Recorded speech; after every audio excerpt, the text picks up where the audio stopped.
Welcome, everyone, to this episode of the Expansive CEO podcast. I'm your host, Hannah Chapman, and today is Thursday, July 31st. It is currently 3:13 p.m. Pacific time today, and I'm recording for Investment Friday on August 1st. This is being released. So, first of all, Brad is out on vacation. So he's not here with us. And what I can take from this so far is that I should go on more vacations, I feel like. So, there's that. But I am not on vacation this week. I was out. I did get to go to Northern California this past weekend for a group that is absolutely amazing, full of really, really amazing, powerful, other women in business doing lots of different things. From me, all very complementary in nature, just a really, really wonderful mastermind group. And so I did get to do that. So I guess I can't complain too much over here that Brad's out having a wonderful, hopefully a very wonderful time with family this week. So you just get me, which also means I'm going to do a quick market update, but then I actually wanted to pivot to more of a financial planning topic since that is my area of deep expertise. So this week, today again is July 31st. This week, we just got the announcement yesterday from the Federal Reserve and the Federal Open Market Committee that they're holding rates steady for now, no changes. And from Jay Powell's remarks, it's looking like there's actually a softening of opinion on whether or not they're going to lower rates in September.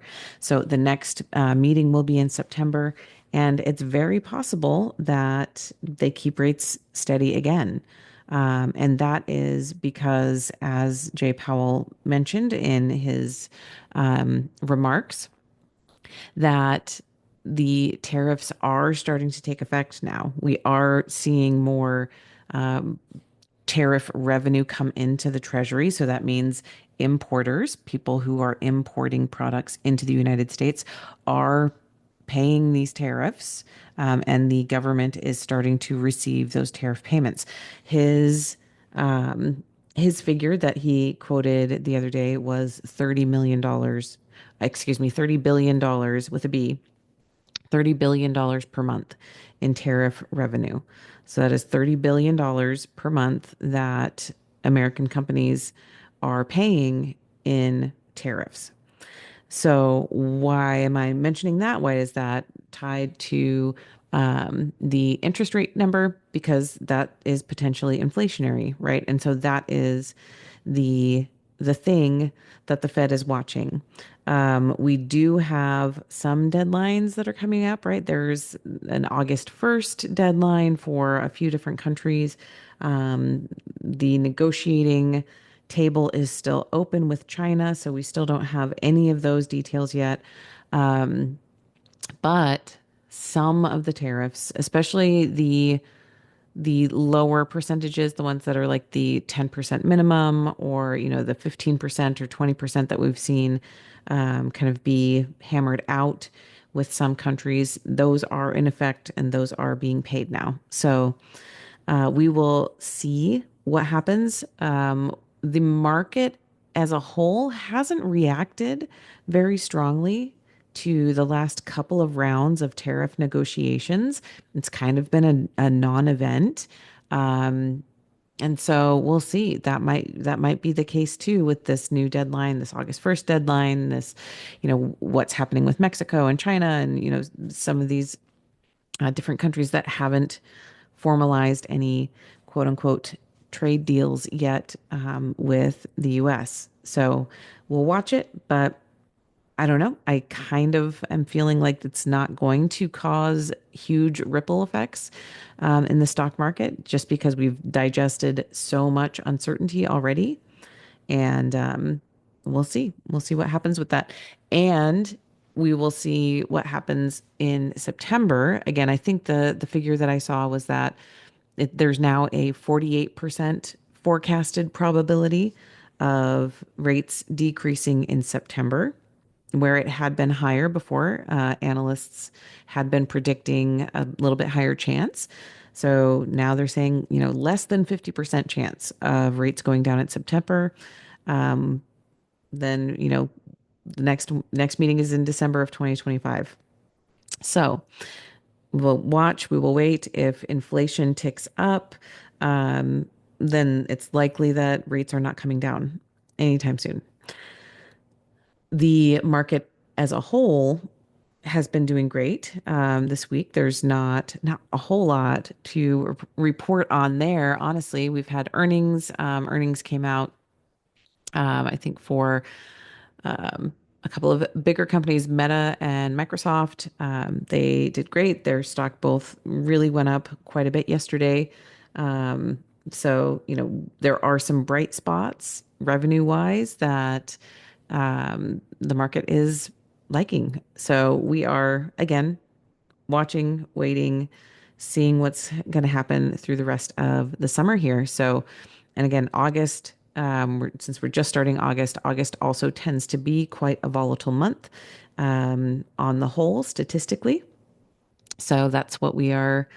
We'll watch and wait and see, but that's what we expect to see is a good amount of volatility. And then once we start to pick up into later August into September, that is what we typically call the season of spend. That's, really ramping up the back to school shopping since most places around the nation don't start back to school until mid to late August and into September. So we've got the back to school shopping, then we've got the holiday shopping that really kicks in as well. So we'll see what this year looks like with the season of spend, if it does mirror, years before, if people keep spending, or if people start to pull back more with different goods being more expensive than they're used to seeing. So there's our market update for today, short and quick. And the thing that I really wanted to talk about today that has been present on my mind is estate planning and legacy. And I won't go into the full story, but I have very personal experience with, what can happen when you don't have an estate plan in place, when you don't have your wishes actually documented in a way that people and courts can follow. And there are a few different things that I wanted to share on this topic. So, first of all, with financial planning as a whole, we really go from like, what are you experiencing now? What are your goals and dreams? What do you want to experience in the future? How are things going now? Let's talk about those pieces. We look at your cash reserve and how your cash flow is moving. We look at your credit cards, your debt, your income. When I'm working with business owners, I'm looking at how they're creating income in their business, all of these factors, right? We look at your insurance needs in a lot of different areas. We look at your portfolio and how things are invested now, and if that makes sense for your age and your time horizon, how long you expect to live, all of these things. And none of that matters if you pass away tomorrow or in 1 year from now and you don't have anything in place to help the people who have survived you to know what needs to happen next or to know what your intentions were. And I want to be really clear about this also because there are so many many people who are divorced, who are remarried, who have remarried. I just pronounced that really strangely. Divorced or remarried or part of a blended family. Money can be really touchy and it can make people, I want to say, without being super negative about it, I guess, it can make people do really weird things, things that you would not expect from them in a normal setting, when an inheritance is involved, it's really, really um, fascinating in one way, but also it can be really disappointing and disheartening when all of a sudden, these people or this person is not acting in the way that you remember them to be. Um, and I can tell you from, again, from personal experience and then from experience advising others through, tough situations, that legally there's not always a solution other than just like that's you can't fight it. There's not always a way to fight something that feels like it was done unfairly or not, against the person who passed away, their wishes, anything like that. So, for that setup, I want to walk you through some of the most important things that you can do to make sure that if you have a blended family or if you don't have, a family right now and you are planning for the future, whatever your situation is, we're going to talk about some of the steps that I highly, highly recommend that you put in place from the financial planning perspective for yourself, for your spouse or your partner, for your children if you have them, and for having any, especially if you have like a blended family. And then for the impact and the maybe the charities or the philanthropic giving that you would like to also create in the future. So, a big thing that I would say, especially people in their like 30s and 40s, most people that I work with have sort of kind of talked about having wills in place or trusts in place. Um, and a very common thing that happens is that when you have children, let's say you and your partner have decent relationships with both of your parents or siblings or something along those lines, and you've maybe talked a little bit about what happens if you have children, what happens if we both pass away and someone else has to take care of our children, right? This can be a very tender conversation. This can be a very touchy subject for some people. For others, there's a very clear, like, oh my gosh, it would be, my sister, easy. Like that's no brainer. Or it would be my parents, and that's super easy, right? That can be a very easy conversation or it can be a very tender conversation. When my husband and I had this conversation, we talked about a lot of different things. There was, the feeling of, well, what if it's one of our siblings because, they're closer in age, might be more like another parent versus being raised by a grandparent. You got his parents bring certain things to the table, and my mom brings certain things to the table. And we had to really have a discussion about this. And one of the pieces, I'm going to bring in another topic here that is also very important. One of the pieces that we were concerned about was, what if the guardian that we choose, like, what if they're the best person for it, but they don't have as much financial stability as, another potential guardian? How do you deal with that? Not that they're not good with money and finances, they just don't have as much as, right? So just less financial, um, fewer financial assets than another party. How do you deal with that? How do you deal with that is life insurance. That's such a simple answer. And that was something that my husband and I talked about and figured out and put in place back in about, I don't know, 2017, before we went on an international trip together. So we went to New Zealand. It was amazing. We loved it. And being on that many airplanes, being, doing that much stuff, there is a potential for, the thing to happen that no one wants to ever consider is that if we both passed away in some sort of accident, then, we have three children at home that need to be taken care of. And what we did was we each got a $500,000 life insurance policy, a 20-year term policy at that point. And so if we both were to pass away together in an accident, that's $1 million that would be put into a trust for our children, for the guardian of our children to have access to raise them, to send them to college, to set them up, right? And that was extremely important. And having that life insurance in place gave us the flexibility that, okay, like it's even if, person A doesn't have as much financially, they will be okay because they have the trust that is going to support the children and her, right? That was the piece of it that was really important.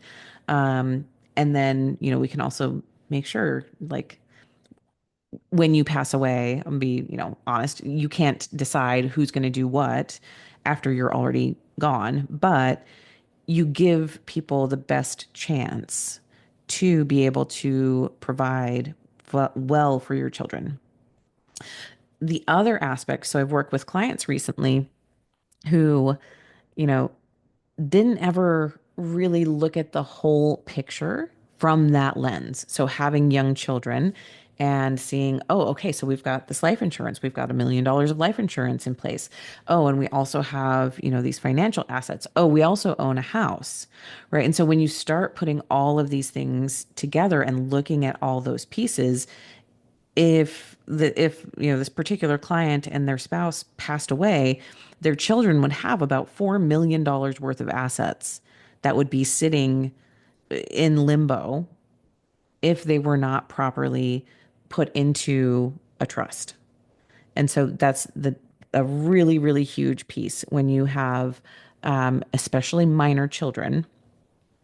When I am meeting with someone for the very first time, when we're going through our, exploration call process, or when we're going through the financial planning process, if I know that they don't have a will or a trust with guardianship provisions for minor children, I actually tell them that that's their number one. That's their actual first step before we do anything. I mean, like, before I even start an account for you to put, your cash reserve in, like, nothing.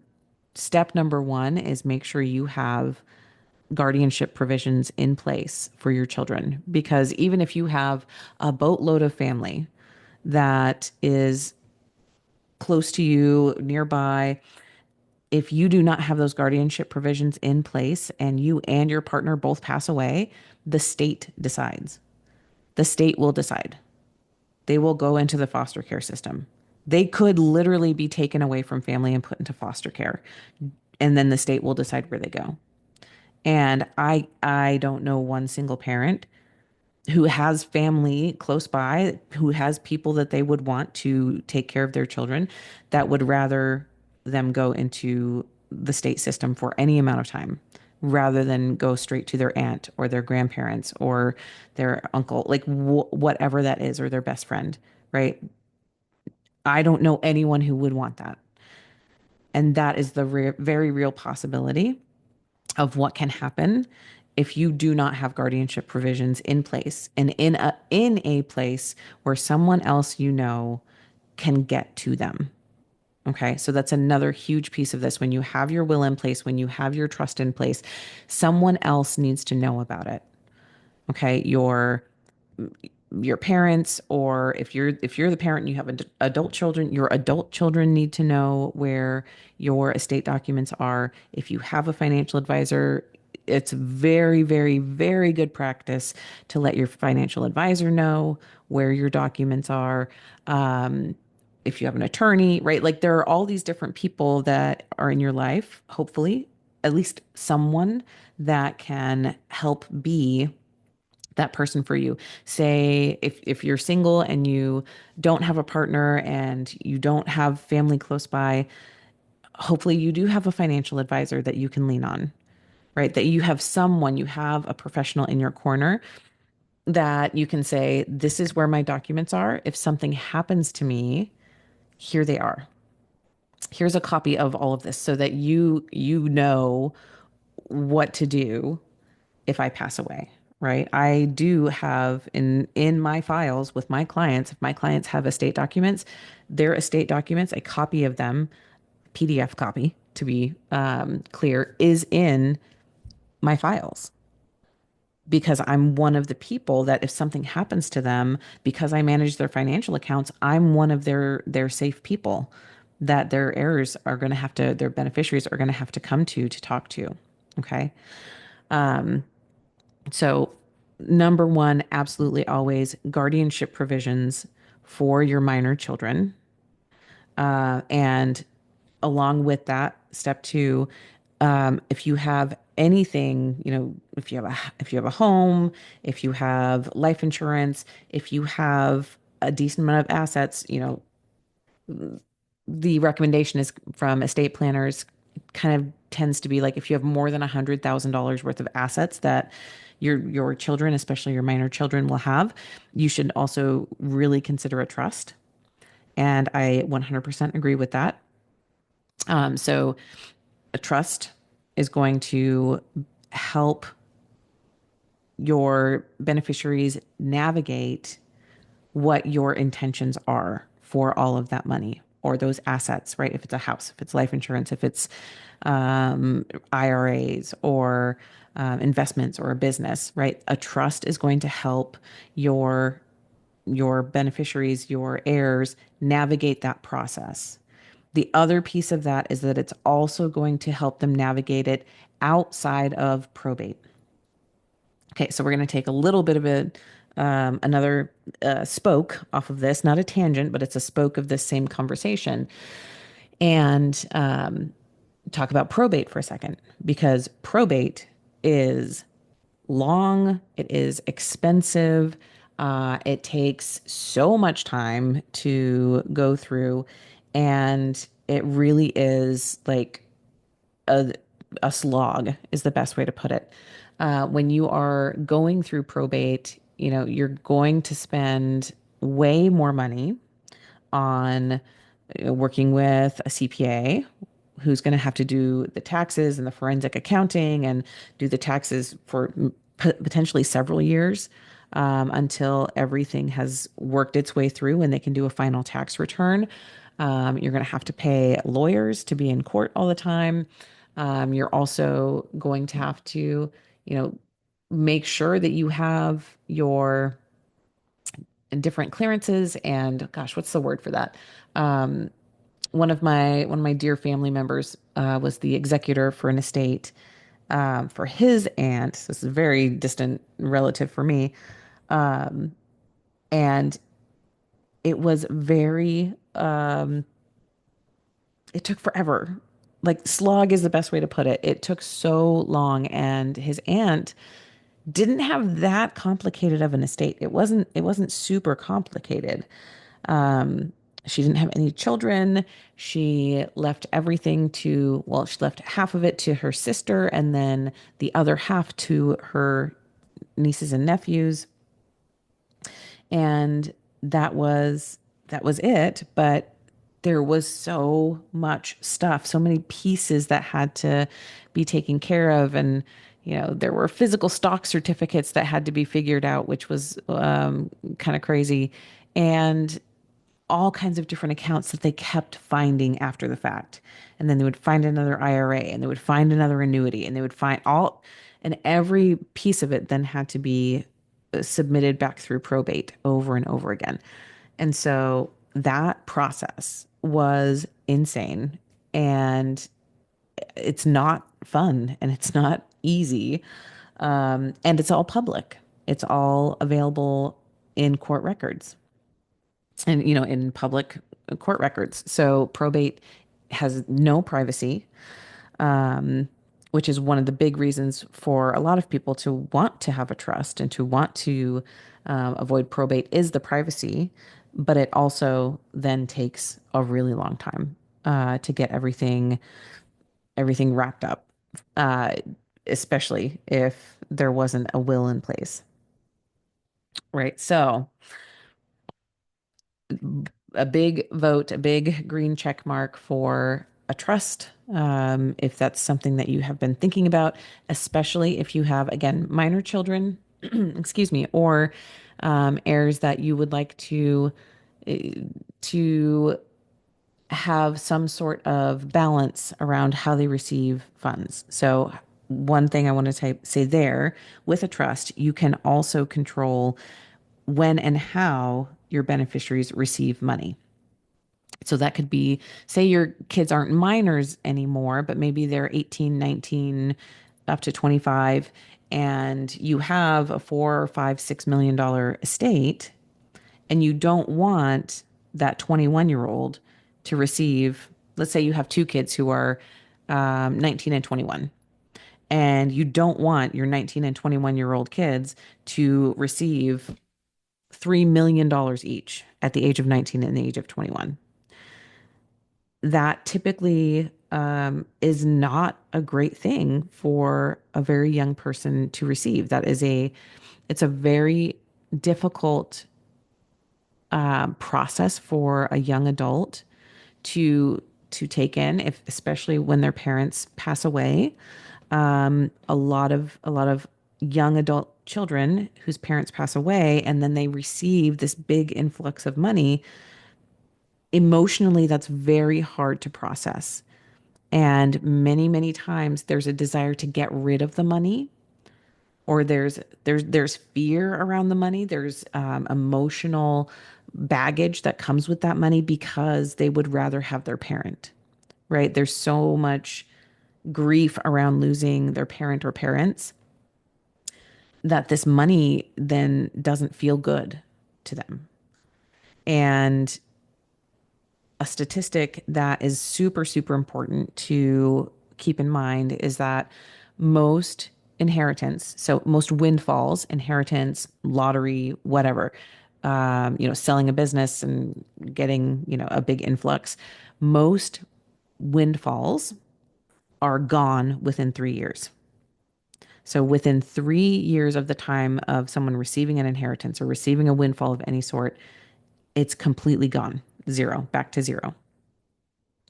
And a piece of that is because of that emotional attachment, is because the emotional body was not prepped, ready to receive that much money. And when the nervous system freaks out and doesn't know what to do with that, it just goes into, either giving it away or spending it on things that don't really matter.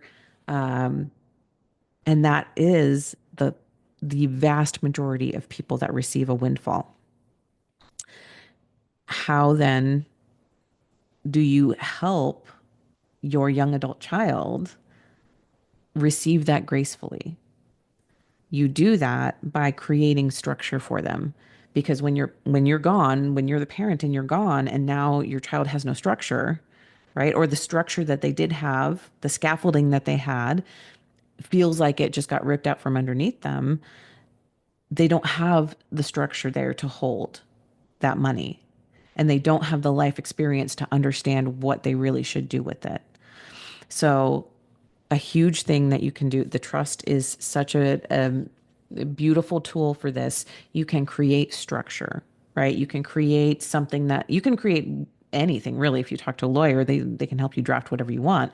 But you can do things like, okay, you'll receive 10% of it in the first year. You'll receive the next 20% in, when you're 25. You'll receive another chunk when you're 28, right? You can spell it out that way. You can also create an annual amount that they're allowed to take for, say, to pay for college or for travel or for, whatever it is that is important to them. You can create boundaries for them. You can create structure that will help them manage that money better.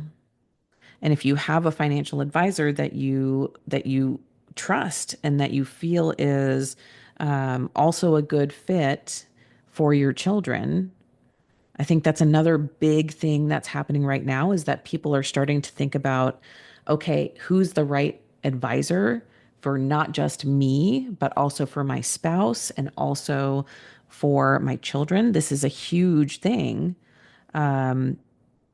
because things are changing, right? And having an emotionally intelligent advisor is actually really important and really important to the younger generations, millennials and Gen Z, especially.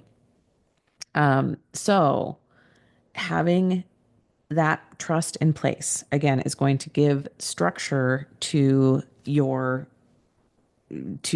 how things can be divvied up after you are gone.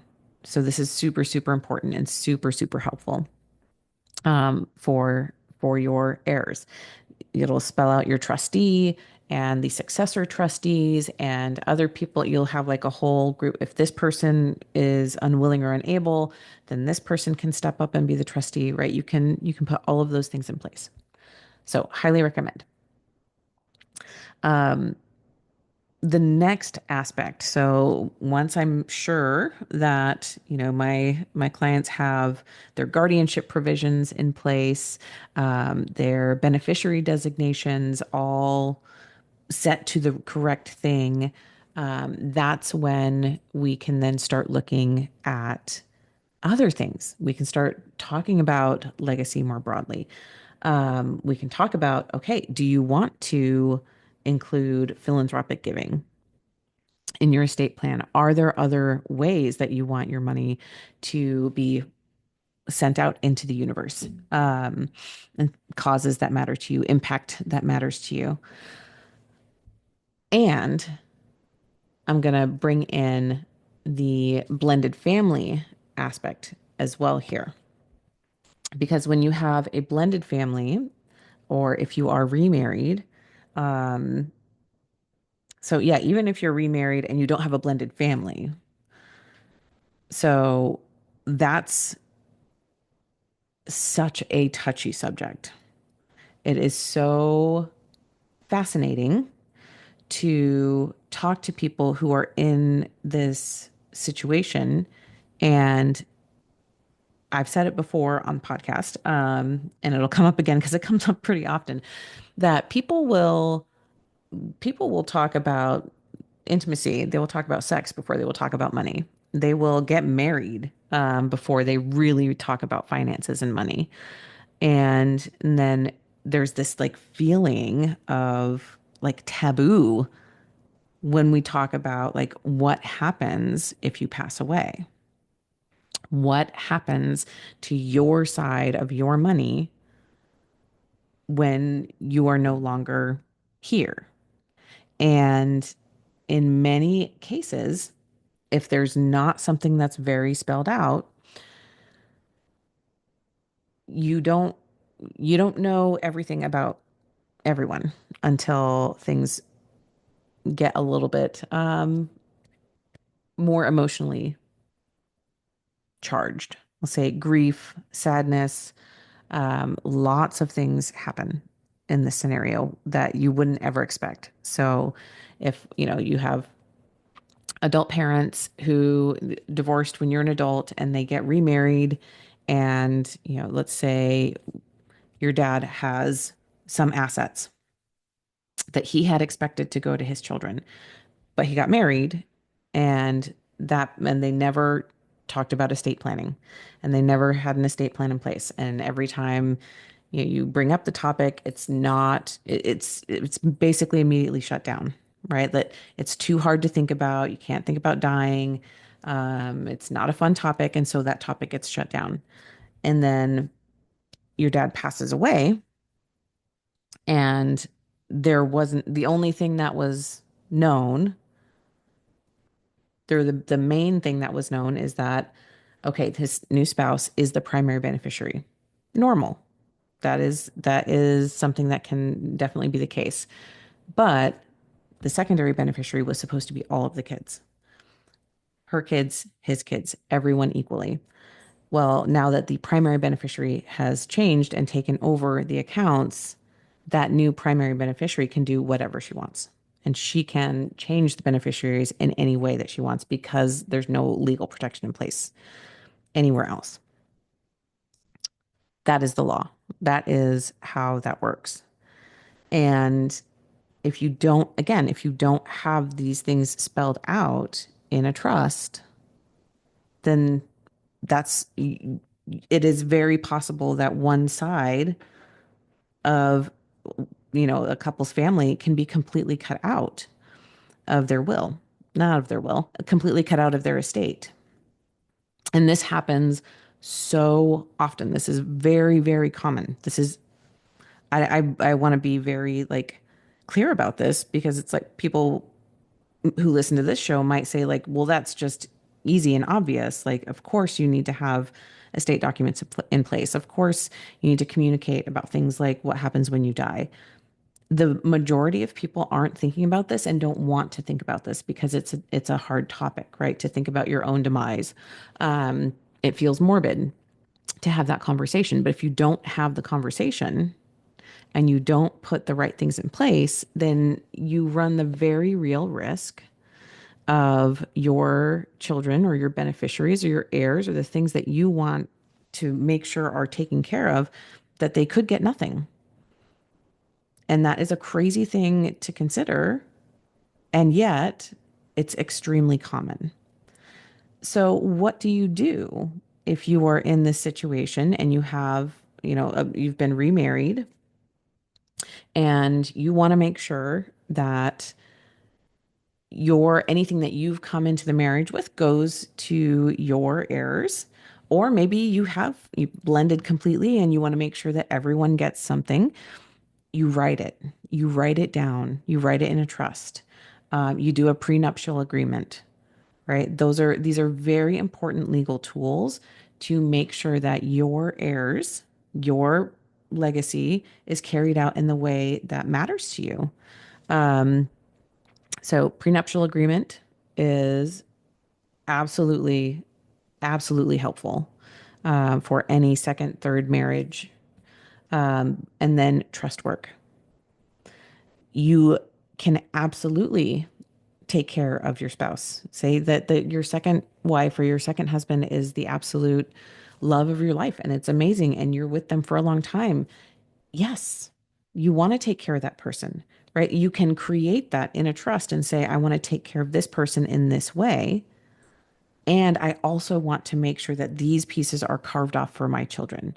When my spouse passes away, that it goes to these people. You want to make sure that you have all of that laid out very clearly so that you don't end up in the statistic of people who, um, you know, didn't know, didn't know that money and lack of structure around money can cause very real emotional turmoil, trauma, um, lasting family scars when it's not handled properly. And I don't think any of us really, really want that. We all want when we leave, especially if we leave with money that we want to use to make people's lives easier. That's what we want. We want it to make people's lives easier. We don't want it to be something that causes strife and family division and heartache even more. So that's where I want to kind of wrap this up with is that the it is such a kindness. It is one of the biggest acts of kindness that you can do, actually, to have your estate plan really fleshed out, to have a trust in place, to have healthcare powers of attorney and financial powers of attorney in place, to have, to go through the exercise of like, how do I want to be buried? How do I want to be remembered? What do I want to have set aside, for different places?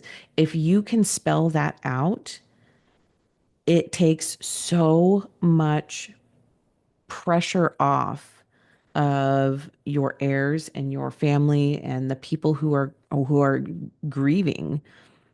Grief takes so much energy. It really it takes time.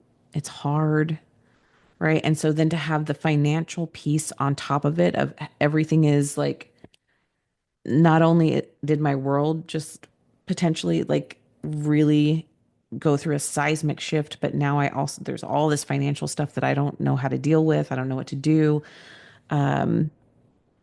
that's really hard, and it's compounding. It compounds on the grief. And so it's so kind. It's so amazingly helpful and thoughtful when someone has their estate plan really buttoned up and really clear so that if and when we're all going to pass away, when you pass away, that it's just so easy for your heirs to pick up and to know what to do and to know where to go. There's so much more. Like I could go on about this topic for like another hour for sure. There's so many different things that are important to consider and think about with estate planning, but those are some of the big ones, right? That one, guardianship provisions for your minor children, two, life insurance that can help just alleviate any issues with making sure you can take care, your children or heirs can be taken care of. And three, having a really, really well-written trust that can navigate all kinds of complex family dynamics, right? And then you can put someone else. You can even use a corporate trustee that is not emotionally involved if that's going to be a better move for you. If you have a trustee that's a family member that you can trust, that's great. But you can have a third party as a trustee. They'll take a management percentage for sure, but if that helps to take away the emotional tie, that could be a great option as well. And then from there, once you have that structure in place, you can do so much. There are so many other things. And maybe on another Investment Friday where it's just me and we're talking about planning topics, maybe we can go into some of that as well. Different ways that you can utilize your portfolio, different ways that you can use life insurance and charitable giving with your IRAs to like maximize what you actually get to leave to different places that matter to you. There are some really, really cool and impactful things that you can do with your estate planning that just elevate your your impact, your financial impact in the world, and the good that you can do with the money that you've worked so hard and so beautifully to save, to provide for the people that you love the most. So that's what I have for today. Estate planning is such a critical, important issue. If you're one of my clients and you're listening and you don't have your estate documents in a PDF in my files, make sure we've got that going on. If you have not talked to your financial planner about estate planning, it's definitely a big, big topic that should be covered. And if you're going through it right now and you need some help, you know where to find me. You go to x2wealth.com. You can find me there, or you can message me on any of the platforms you see me on. If you have any questions and you want to hear more about this topic or any other financial planning topic, or if you just have questions about the market and investing in general, you know where to get us. Thanks, everyone. Have an awesome week, and we'll catch you next time. That's it for this episode. Thanks for listening, and be sure to like and subscribe. And again, if anything resonated with you from this episode, I would love to hear from you. Email me at Hannah, HANNAH, at expansiveceo.com and tell me about it. And if you're ready for your greatest expansion, you can find ways to work with me at expansiveceo.com and at x2wealthplanning.com. That's X, the numeral 2, wealthplanning.com. So until next time, remember that there is enough, you are enough, and your birthright in this lifetime is to be expansive.